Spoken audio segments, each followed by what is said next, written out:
Kamusta mga kawalang umay? Panibagong araw blessings na naman niya na to. Ito na nga, tinamaan pa tayo ng mga sipon, ubo dahil sa sobrang init talaga ng panahon ngayon. Pasensya na, hindi tayo nakakapag-edit kasi nga nagkakasakit tayo.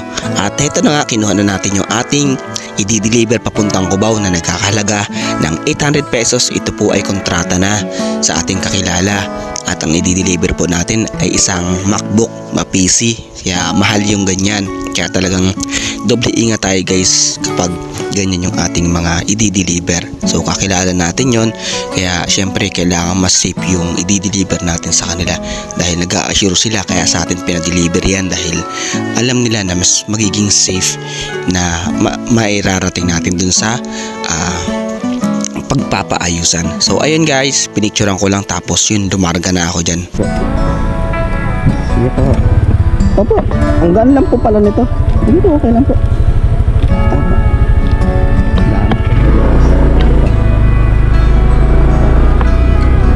Thank you. Ito na nga guys, long story short, at dito nga pala tayo duman sa Parañaque dahil mas mabilis yung ating route dito. At mapapansin nyo guys, napakaluwag. So dyan tayo dumaan.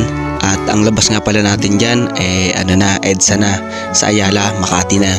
Tapos rekta na agad tayo papunta dito sa Quezon City. So pagbaba natin dyan, Quezon City na yan, malapit na sa headquarters. Tapos aangat lang ulit tayo. Pag angat natin dyan guys, yun, makakarating na tayo, Cubao na. At ito na nga, nakarating na tayo dito sa Cubao. Tapos ayun, tinawagan ko lang yung kakilala ko na nandito na ako para kontakin niya yung kausap niya dito sa pagawaan. At ayun, awa ng Diyos, naging mabilis naman yung transaction. Tapos ayun. Ay, opo. Ay, kinukontak po ata kayo? Opo, kakausap ko lang po.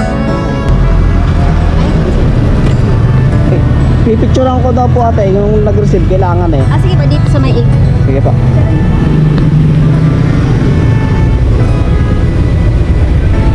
Okay na po. Thank you po.